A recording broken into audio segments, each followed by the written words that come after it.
Bismillahirrahmanirrahim. Assalamualaikum warahmatullahi wabarakatuh. Alhamdulillahirabbil alamin. Wassalatu wassalamu ala asyrafil anbiya'i wal mursalin sayyidina wa maulana wa habibina Mustafa Muhammadin wa ala alihi wa sahbihi ajma'in. Allahumma aslih ummata Muhammadin sallallahu alaihi wasallam wa farrij an ummati Muhammadin sallallahu alaihi wasallam warham ummata Muhammadin sallallahu alaihi wasallam wansyur wahfaz wa ayyid nahdlatal watani fil alamin bihaqqi Muhammadin sallallahu alaihi wasallam. Amma ba'du. Shaimin shaimat yang dimuliakan oleh Allah, salah satu syariat yang diberikan oleh Allah Subhanahu wa taala kepada kita umat Islam adalah syariat berpuasa di bulan suci Ramadan. Syariat berpuasa di bulan suci Ramadan pada hakikatnya tidak hanya untuk umat Islam atau umat Nabi Muhammad sallallahu alaihi wasallam, melainkan juga kepada umat-umat sebelumnya. Sebagaimana dalam ayat yang memerintahkan kita untuk berpuasa, ya ayyuhalladzina amanu kutiba alaikumusiyam kama kutiba alal ladzina min qablikum la'allakum tattaqun. Wahai orang-orang yang beriman, telah diwajibkan atas kalian berpuasa sebagaimana diwajibkan atas umat-umat sebelum kalian, supaya kalian menjadi orang-orang yang bertakwa. Shaimin shaimat yang dimuliakan oleh Allah, syariat berpuasa yang tidak hanya diwajibkan kepada kita umat Muhammad, tetapi juga kepada umat-umat sebelumnya, berarti memiliki esensi yang sangat penting untuk menjadikan kita untuk menjadi manusia-manusia yang senantiasa menjadi lebih baik. Kita bayangkan ada pelajaran penting yang diberikan oleh Allah Subhanahu wa taala dari makhluknya yang ada di alam ini. Misalnya seekor ulat. Seekor ulat kemudian membentuk kepompong, lalu ia berdiam diri di sana. Kemudian setelah beberapa saat berdiam diri, kemudian ia bermetamorfosis keluar dari kepompongnya, lalu menjelma menjadi kupu-kupu yang cantik jelita, kupu-kupu yang indah dipandang mata.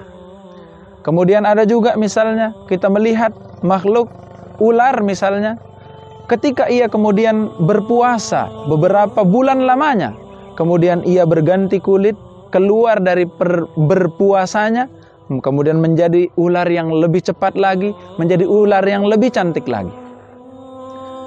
Kemudian bagaimana juga kita mengambil pelajaran dari burung-burung yang berterbangan dari kutub utara menuju kutub selatan. Burung-burung tersebut seringkali bermigrasi, seringkali berhijrah dari tempat yang tidak bagus, dari tempat yang tidak baik, dari tempat yang kurang subur, dari tempat yang kurang makanan, kemudian ia berhijrah ke tempat yang kemudian dirasa lebih baik baginya, yang kita kenal kemudian dengannya menjadi bermutasi untuk mendapatkan tempat yang lebih baik, sehingga ia menjadi lebih bisa untuk beradaptasi dengan lingkungannya.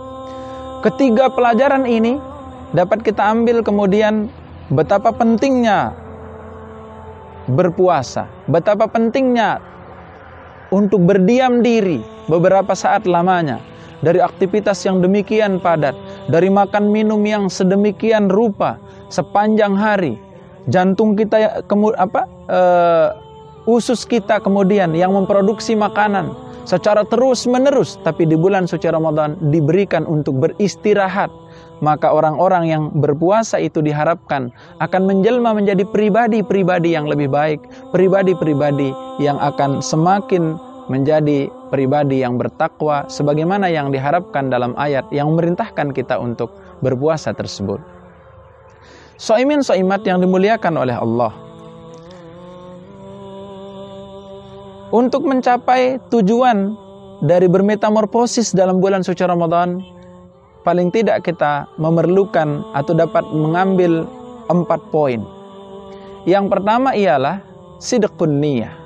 Dalam berpuasa, niat menjadi hal yang paling utama. Bahkan dalam mazhab Syafi'i misalnya, orang-orang yang tidak berniat di malam hari bulan suci Ramadan, maka tidak diterima puasanya. Karena beliau berpedoman pada sebuah hadis Nabi sallallahu alaihi wasallam, "Man lam yubayyitis siyama minal laili fala siyama lahu." Barang siapa yang tidak berniat di malam hari bulan puasa, maka tidak ada puasa baginya. Dalam kehidupan juga kita butuh niat, kita butuh keikhlasan, kita butuh motivasi dari dalam hati kita masing-masing untuk menjalani kehidupan dengan sebaik-baiknya dalam melaksanakan dan melakukan aktivitas apapun. Yang kemudian yang kedua adalah sidqul manhaj, yaitu benarnya tata cara, benarnya manhaj kita dalam melaksanakan ibadah puasa. Orang-orang yang berpuasa tanpa tahu apa-apa yang harus dihindari dalam puasanya akan cenderung melanggar bagaimana ketentuan-ketentuan yang seharusnya ia dapatkan di bulan suci Ramadan.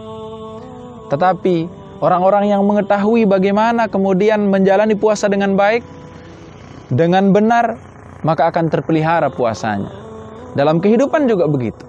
Ketika kita memiliki manhaj yang benar, ketika kita memiliki role of model yang benar, role model yang tepat dalam menjalani kehidupan, ya satu-satunya role model kita adalah Rasulullah SAW dalam menjalani kehidupannya, maka kita akan menjadi orang-orang yang kemudian pribadi-pribadi yang paripurna, pribadi-pribadi yang senantiasa berada dalam keridhaan Allah Subhanahu wa taala. Shaimin-shaimat yang dimuliakan oleh Allah Subhanahu wa taala. Selanjutnya, yang ketiga, dalam puasa bulan suci Ramadan kita diajar untuk manajemen waktu. Bagaimana kita mengatur waktu? Bagaimana sahur harus dilakukan jam berapa? Kemudian kapan waktunya mulai imsak?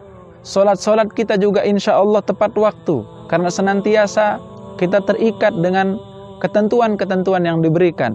Kemudian di akhir berpuasa, tepat menjelang maghrib, kita juga memperhatikan kapan harus berbuka puasa.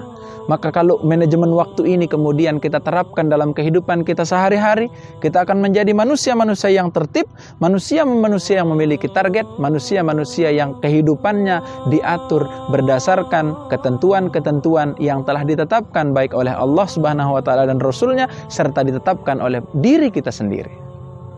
Betapa puasa mengajarkan kita tentang manajemen waktu yang sebaik-baiknya.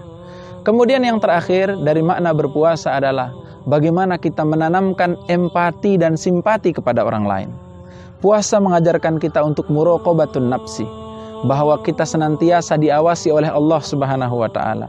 Kemudian mengajarkan kita untuk berempati, bersimpati kepada orang lain, karena kita tahu bagaimana rasanya lapar, kita tahu bagaimana rasanya tidak punya tenaga, kita tahu bagaimana rasanya lemah, sehingga kita kemudian tumbuh rasa empati, rasa simpati kepada orang-orang lain. Puasa sejatinya mengajarkan kita untuk menjadi pribadi-pribadi yang peduli kepada orang lain. Puasa sejatinya mengajarkan kita bagaimana menanamkan sifat welas asih dalam hati kita, sehingga kita menjadi pribadi-pribadi yang senantiasa mengayomi orang lain, tidak hanya mementingkan dan memikirkan kehidupan pribadi kita, sehingga kita menjadi orang yang lebih baik dari hari ke hari. Jika keempat hal ini kemudian mampu untuk kita sinergikan dalam pribadi kita, itulah makna sejatinya ketakwaan yang diinginkan oleh ayat tersebut, la'allakum tattaqun, semoga kalian menjadi orang-orang yang bertakwa. Shaimin shaimat yang dimuliakan oleh Allah, barangkali itu saja yang kami sampaikan pada kesempatan kali ini. Terima kasih atas segala perhatian dan mohon maaf atas segala kekurangan. Akhirul kalam, wallahul muwaffiq wal hadi ila sabilir rasyad. Tsumma assalamu alaikum warahmatullahi wabarakatuh.